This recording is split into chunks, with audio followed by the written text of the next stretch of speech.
you please stand to recite the Foley High School Creed? I am a Foley Lion. I will stand for honor, integrity, and pride. I will serve with strength and courage.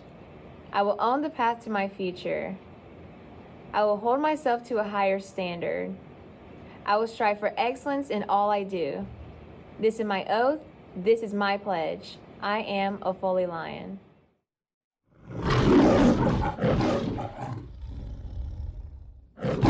Hey FHS! I'm Maggie. I'm Aniston. Today is Tuesday, October 25th. Today's National Curly Hair Day. Now on to sports. Good morning, Foley High School. I'm Casey. I'm Jackson. And you're watching The Locker Room Report. Baseball tryouts will be November 7th, 8th, 10th, and 11th from 3:30 to 5:30. In order to try out, you must have a copy of your physical, a concussion form, and an AHSAA student release form. If you have any questions regarding tryouts, please contact Coach Ebert at jebert@bcbe.org. Please wish our Swift team a good luck as they head on over to Fairhope for their meet today. This Thursday, our cross-country team will compete in their sectionals at 8 a.m. Please come out and support. Tennis evaluations will be held October 31st to November 4th at Cedar Street Tennis Courts from 3:30 to 5. To try out, you must have a current physical. If you have any questions or concerns, please see Ms. Tolbert in room 106. Congratulations to our football team on their region championship win against Daphne on Friday. This guarantees us home field advantage as we go into the playoffs. Don't forget to come out this Thursday for senior night. Call-outs start at 6:30. The theme is Jersey. And that's all for your locker room report. Have a great day, Foley High School. Go Lions! What's up, Foley High School? It's Pete, I'm Amelia. and today we have the first night joke of the year. Night. Who's there? Cargo. Cargo who? Cargo. Toot, vroom, vroom. Foley High School's theater production will be performing Still Magnolias. It will be October 24th through the 26th at 6:30 p.m. at the Foley Civic Center. Tickets are $10. See you there. The next Jesus Club meeting will be on Wednesday, October 26th at room 914 at 7:15 a.m. The next Jesus Club meetings will continue to meet on the last Wednesday of the month. This past Saturday, our band received the overall rating of Superior at the Tiger Invitational competition. Our color guard received Best in their class. We also received Best Soloist, and our mighty band from Lion Land was voted Best Entertaining. This week's Red Ribbon Week. Today we're wearing red to support being drug-free. Tuesday, we're too bright for drugs. Wear neon and sunglasses. Wednesday, We wear crazy socks. sock it to drugs. Thursday, team up against drugs. Wear your favorite team jersey. Friday, run away from drugs. Wear your favorite exercise gear. Hey, good morning, Foley High School. I had a quick reminder from administration concerning blankets. Every year around this time when the weather starts to cool off, we have students that want to wear blankets inside the building. Unfortunately, we do not allow blankets inside the building as this is a safety issue, okay? So we need you to not wear the blankets anymore inside the building. If you need a jacket or a coat or anything like that, come see us. We have means to help you out, but we are not going to allow the blankets inside the building after November the 1st. What's up, Foley High School? It's Pete, I'm Adam. and for today's lunch we're having, Chicken tenders, waffles, and potatoes. and for Wednesday we're having, Beefaroni, rolls, green beans, and Thursday we're having, Crispitos, chips, corns, and baby carrots. and for Friday we're having. Corn dog or hot dog, and french fries. Don't forget your grab and go. Have a great day, and go Lions. Help me! I'm in here. Oh, there we go. Hey guys, I'm Sorelli, And I'm Braden. and we're here with birthdays. For Sunday's birthdays, happy birthday to Perry Thompson, Maria Gonzalez. Dominic Jones, Amanita Conde. and for Monday's birthdays, happy birthday to William McCubbin, Danielle Vasquez. Anderson Davis, Austin Gudry. Jasmine Alvarado, Javian Hurd. Kiana Knight, Rebecca Duncan. Mariana Vasquez, Karen Ramirez. Alian Rons, And for Tuesday's birthdays, happy birthday to Jack Thompson, Brian Campos, Caitlin Hilburn, Jen Murdoch, Leonardo Perez. Dennis Smith. Happy birthday. And that's it, FHS. Have a great day and go Lions.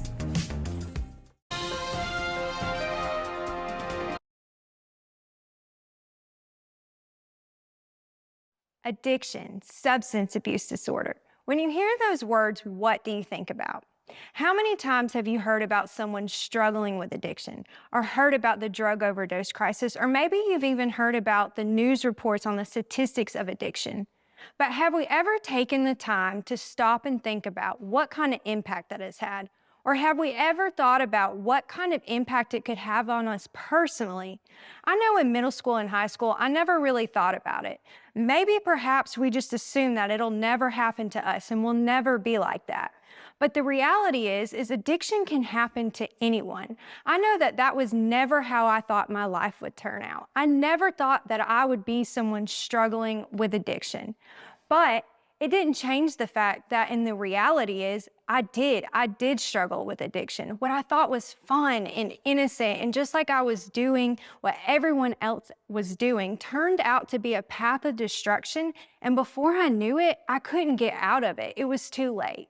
My name is Molly Pizzotti, and I am a certified drug and alcohol counselor, and I'm also a prevention specialist. And I'm so grateful for the opportunity to share with you today about the truth of drugs and alcohol and what kind of impact it can truly have on your life.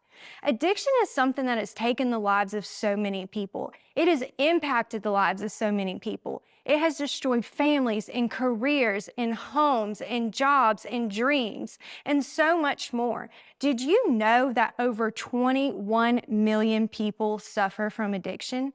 That's 1 in 7 people. That's a lot of people that are struggling with addiction.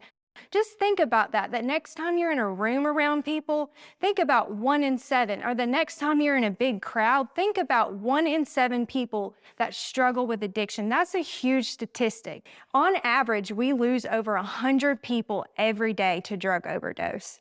And more than 140,000 people die every year in the United States due to excessive alcohol use. That's a lot of people's lives that are being taken because of addiction and because of drug overdose. But what really is addiction? What is substance abuse disorder? Is it a choice? Or is it something maybe a lot more complex than that? Is it a disease? Or is it something that happens to someone with poor moral character, or someone that just makes really bad choices? What do you think? What is your opinion? Is addiction a disease or is it a choice? I want you to think about that for a second. The truth is, addiction is actually a disease. It is a chronic brain disease that affects brain function and behavior. So it is a disease. And now I want you to pay attention to this video that's about to come on that's going to explain this even further. What is addiction? It's also called a substance use disorder. Over 20 million people nationwide suffer from addiction. 1 in 7 people will experience addiction at some point in their life. Scientists first began to understand addiction as a brain disorder back in the 1950s. Doctors Olds and Milner, in laboratory studies of rats, found the parts of the brain affected by addiction. But then in 1994, Doctors Volkoff and Shelbert, top neuroscientists, ran PET scans of the brain that showed the effects of substance use disorders. And like other diseases, these scans showed it affected tissue function. So there are 2 main parts of the brain affected by drug use: the limbic system and the cortex. The limbic system, located deep within the brain, is responsible for our basic survival instincts. So when you do essential things to stay alive, like eat, drink, find shelter, build relationships, or care for your young, your brain reinforces behaviors that cause the release of dopamine from this region. That reward for surviving is also transmitted to the amygdala and hippocampus, which records a memory of that feeling, so we seek it again. This is our survival hardwiring. Addiction also affects this area, up here. That's the prefrontal cortex, which is what separates us from other animals. And this is where decision-making and impulse control live. When drugs or alcohol are used, they activate the very same dopamine process in the survival center. And when use is repeated, that substance can hijack that part of the brain. This hijacker changes the brain and weakens this system to make it believe that the primary need for survival is the drug. In hijacking the brain, it can usurp those primary motivations: food, water, shelter, relationships, and protecting our young. And the hijacker needs more and more of the substance to activate the same level of reward or feeling of pleasure, causing the brain tissue to become increasingly damaged with continued drug use. So why don't all people who use alcohol or drugs become addicted? There are factors that contribute to the development of a substance use disorder. They include individual factors like your genes, your age of exposure, and then environmental factors like drug availability. But there is good news. Addiction is preventable. Key factors that aid in preventing addiction can be categorized into two parts: risk factors and protective factors. Protective factors range from parental involvement, programs that improve self-control, limiting availability, and increasing attachment to your community. Another key element in preventing substance use disorders is to delay when use begins. Put simply, prevention is about delaying the onset of first use. In the adolescent brain, where brain tissue is more vulnerable, the hijacker is more prone to weaken the brain and plant itself as a disease. Those with substance use disorders commonly initiate first use much earlier, between 12 and 18 years old, which increases the likelihood of the hijacker taking hold. But if the hijacker does take hold, addiction is treatable. Advancements have been made in assessments, treatment programs, recovery supports, and medications to treat addiction. Brain scans show that once in recovery, the tissue in the limbic system and cortex can get better. With your help, we can expand these innovations to help millions of individuals and families and ensure that addiction is treated as the medical issue that it is. Together, we can solve this. Join us. Every time you use, you're changing the structure and the function of your brain. That's one of the biggest issues with using drugs and alcohol. Every time you use, you're taking a risk. But who can addiction happen to? Who can substance abuse disorder happen to? Is it only a certain type of people, or can it happen to anyone? I want you to think about that for a second. Now I want to ask you to close your eyes. I know it's random. You're probably not understanding why, but just trust me. Close your eyes. As your eyes are closed, I want you to get in mind what you think an addict looks like. I want you to picture in your mind what you think an addict looks like. Think about someone that does drugs every day, from the moment they wake up to the moment they go to bed. Think about someone that uses IV needles to do drugs. Think about someone that steals from friends and family so that they have money for drugs. And now I want you to open your eyes. How many of you, by show of hands, had an image that looked something similar to this in your mind? Why is it that most of you probably had similar images to these? Every time I have asked this question, I always get the same response, that everyone agrees that the picture they had in their head matches this. So why do we assume that this is what an addict would look like? It's because this is the way that society has placed a stigma on addiction, that it could only happen to one certain type of person. But you may be surprised by the fact that the person I was just describing to you was me. Yes, in fact, at one point in my life, I was guilty of all of those things. I got addicted to drugs at a very young age. You know, you never know when you're going to get hooked. Sometimes it only takes 3 or 4 times. Sometimes it takes 1 time. Sometimes it could take 3 or 4 years. Sometimes it could take 20 years, but you never know. Every time you use, you take a risk. You know, people that become addicted to drugs and alcohol don't just wake up in the morning and say, you know what? I want to become an addict and I want to ruin my life and do whatever I can to do drugs every single day. That's not how addiction happens. Nobody wants that type of lifestyle. People become addicted because they just assume that it'll never happen to them, and they never make a plan not to. We assume that we can just party and have fun and do drugs and alcohol, and there never be any bad consequences. But the reality is, guys, that's not the truth. That's not the facts. 90% of Americans with a substance abuse problem started smoking, drinking, or using other drugs before the age of 18. And that's why I have a passion to talk to you guys about this, because I don't want to see you go down the same road that I went down, and just like so many other people have as well. Who I am today is not who I was. I went through a horrible road of addiction that I honestly didn't think I was going to be able to make it out of. But nobody would have ever thought that that was going to be my story. In fact, the outside looking in, a lot of people would have probably thought I had a picture-perfect life. And for the most part, I had a great childhood. It was awesome. The only thing is my dad was an alcoholic. And because of that, there was a lot of hurt and a lot of pain in our family. But I even remember at a young age thinking, you know what? That's not going to be my story. I will not be like that. But what I didn't understand is addiction is a disease. And as much as I wanted to believe that I was invincible and that it would never happen to me and that I wouldn't get caught in addiction, that wasn't the truth. So fast forward, middle school. I was a really good student. I made really good grades. I was popular. I cheered. You would have thought everything was going great in my life. And for the most part, it was. But this is where peer pressure, I would say, really started to kick in. There was more and more people in my grade that started experimenting with drugs and alcohol. And at first, I was completely against it. I didn't want anything to do with it because I saw what it did in my dad's life.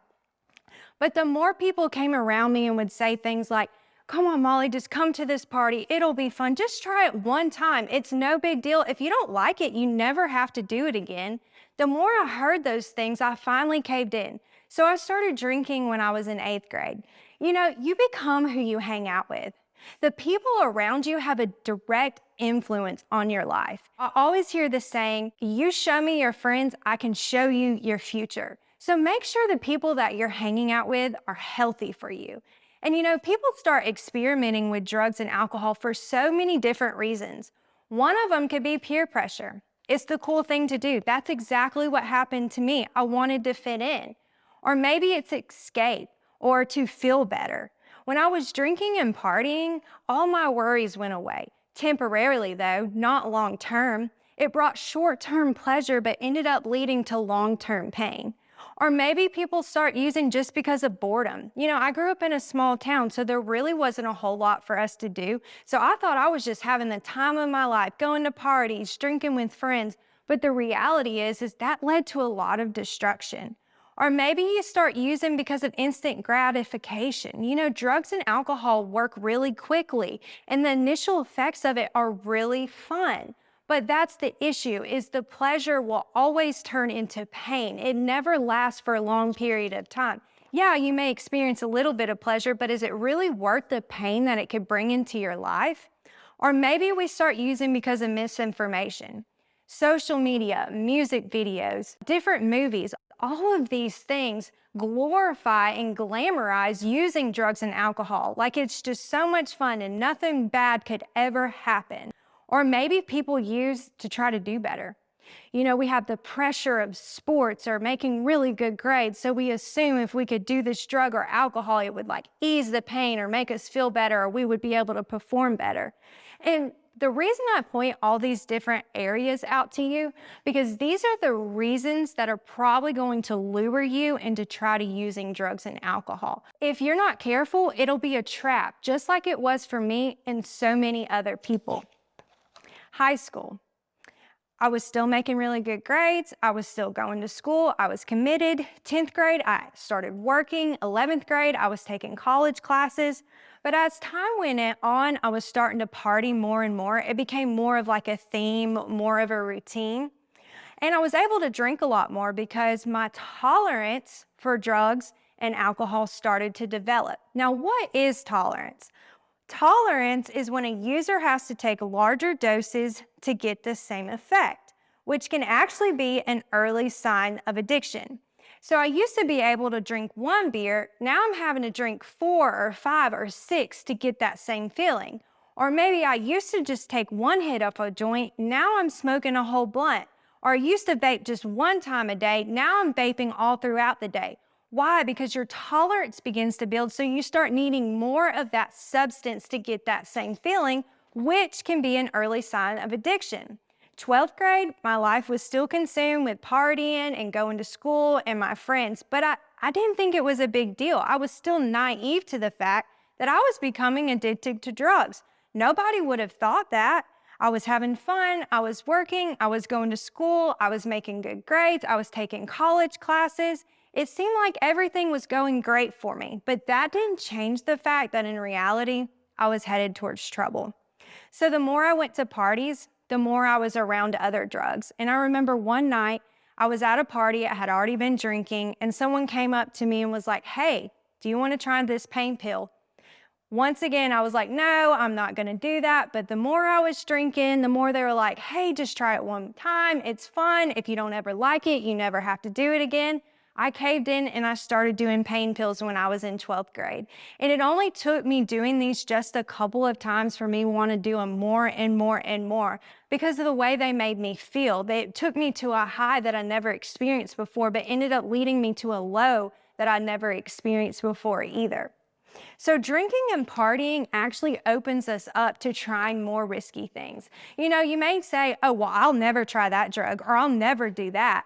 But if you're already under the influence of another drug, you don't know what you'll do. How many of you know somebody that has been drinking and did something really stupid that they would never have done if they were sober? Or how many of you know someone that was drinking and acted in a certain way or said something they didn't mean or did something that they would never do if they were sober? I'm sure we all have. Why is that? Because drugs and alcohol quickly take over our brain and our thinking when we do them. So in your sober mind, you may never do those drugs, but if you're experimenting with other things, chances are you're going to be led into trying other drugs just like I did. So fast forward, graduating high school at 17 years old, I had the whole world in front of me. I had so many dreams, so many things I wanted to accomplish with my life. I started college at the age of 18.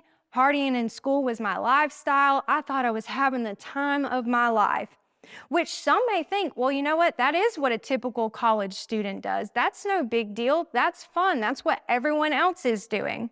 But the reality is my drug use continued to get more and more. It started progressing more and more. It got to the point where I was pretty much doing them every single day.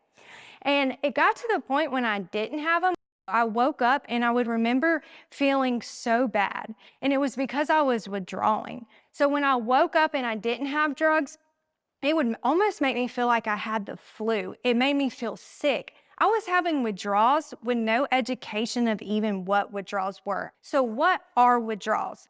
Withdrawals are the extreme physical and mental symptoms which are experienced if the body is not supplied again with the drug. Depending on what type of drug you do is going to depend on what type of withdrawal symptoms you experience. For me, I experienced sweating, vomiting, severe discomfort, anxiety, restlessness.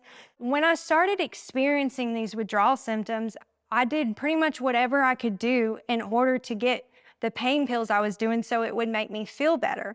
And eventually I dropped out of college. I stopped working because I couldn't work unless I was high. And I was miserable. Drugs had taken over my life. And that's when my parents forced me to go to my first rehab at the age of 20. And I would like to tell you that that's where my story ends, but the reality is it's not. Drugs had taken such a control over my life that I just couldn't quit. I ended up going to 3 rehab facilities after that. I even moved to a couple different places. I thought, well, maybe if I get away from here, that'll change it. That'll make it better. But it didn't. So I continued to use, I continued to be around people that was struggling with the same things I was.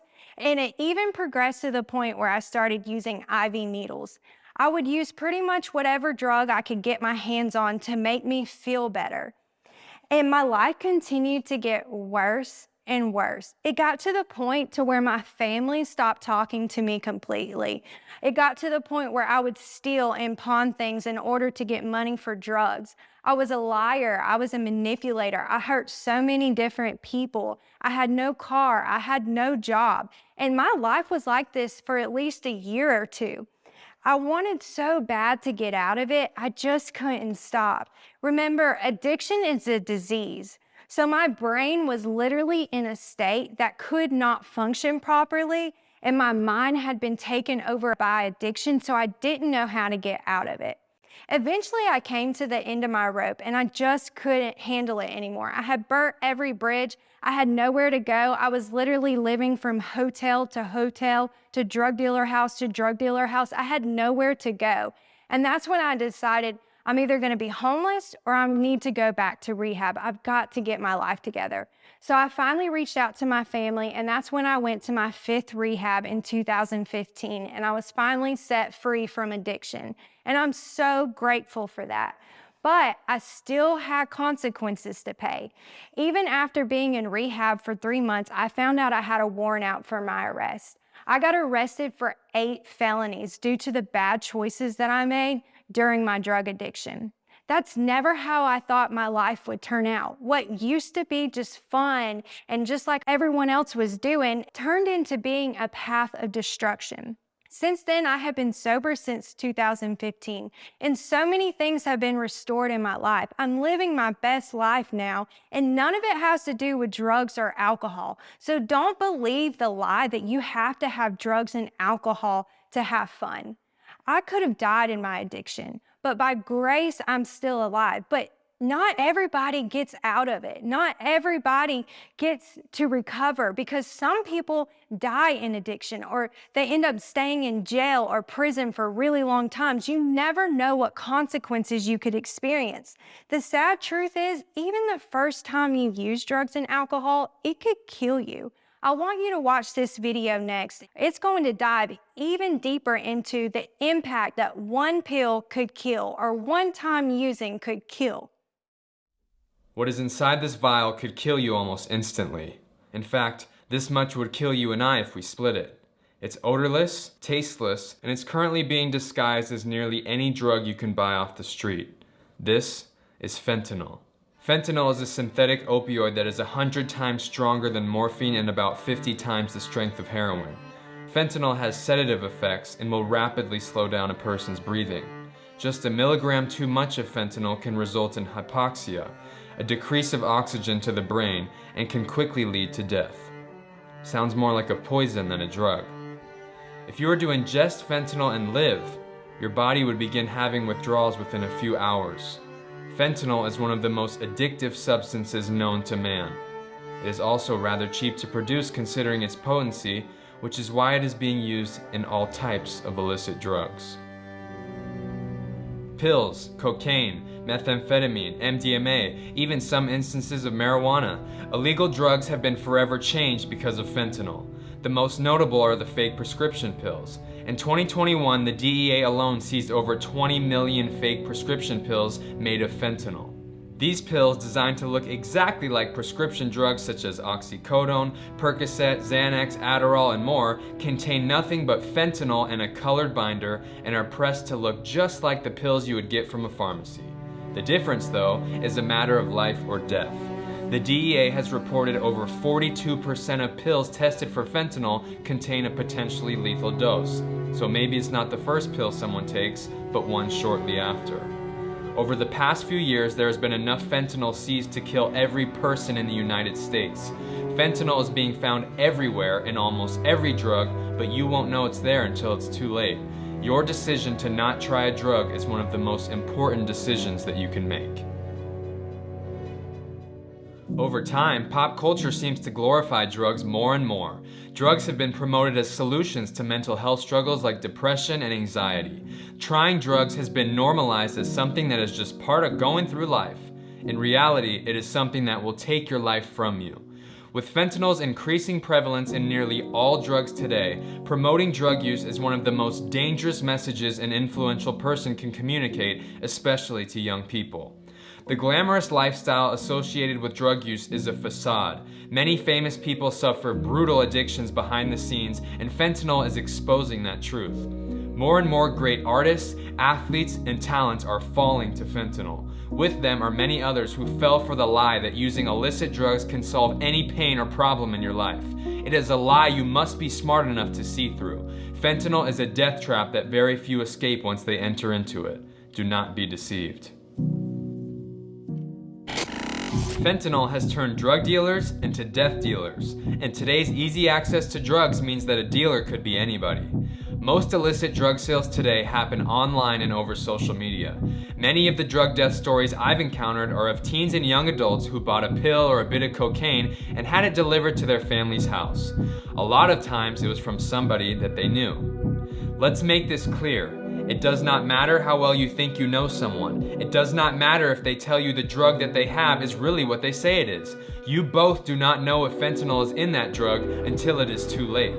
Just because you've seen a friend try a drug, or even if you've tried something before, does not mean it's going to be safe. These drugs are not coming from a pharmacy or a lab with quality control. These drugs are being blended together by random people who do not care about you and bagged up for a quick profit. What seems like a safe dose could contain enough fentanyl to kill multiple people simply because of how carelessly these drugs are made. Again, you won't know until it's too late. Fentanyl is now the leading cause of death for young people in the United States. Some are looking for relief, some for a good time, many are just curious and make a stupid mistake. Had they known fentanyl was in the drugs they took, they never would have done it. But they can't take that choice back now. You, though, have a choice to make for your life. You may struggle sometimes and feel like you need help. You may get curious or tempted to try a drug. Remember that feelings are temporary, but some decisions can last forever. You always have the opportunity to choose something greater, something that will give you life and not death. I encourage you today to realize how precious your life is, and that one choice is all it takes to throw it away. Please do not do it. Remember that you have a purpose. You have gifts and passions that are unique to you. You were made to have a future. You can live an amazing life without ever touching a drug. Just keep going after the things you know are right, things that are good for you. You'll be an example for your friends, and you can encourage them too. Fentanyl's being put in pills, marijuana, vapes, and so many other illicit drugs. It is so dangerous. So my question to you is, what choice are you going to make? In the midst of someone telling you, hey, it's no big deal, just try it one time. In the midst of someone telling you that it's fun and nothing bad could happen, what choice are you gonna make? You never know what could happen. Every time you use, you take a risk. I have a passion for each of you, and I want to see you live a life of freedom and a life of success. And drugs and alcohol can quickly lead you to destruction. You know, I heard one time someone say, if you don't know the purpose of something, all you can do is misuse it. So if we think that the purpose of drugs and alcohol could bring fulfillment, or to make us feel better, or to fix mental health problems, we've got it all wrong. Drugs and alcohol are not a solution. They are not going to bring you a life of success and a life of fulfillment. Drugs and alcohol are not the answer. Looking back now, I can see it was all false hope. All it did was take away the positives and add more pain. No amount of drugs and alcohol is worth the risk. So what choice are you gonna make? You have the power of preventing it from happening to you by making the right choices and saying, you know what, I'm not gonna do that. That's not gonna be my story. I really wish that I would have had someone that came to me and shared these truths with me, because it probably would have saved my life from a whole lot of destruction, a whole lot of pain and heartache. So I hope that you will make the choice that says, you know what, I'm not gonna be like that. I'm gonna make a better choice and live a life of freedom and success. What choice are you gonna make? What will you do? I hope that you will make the choice that it's simply not worth the risk.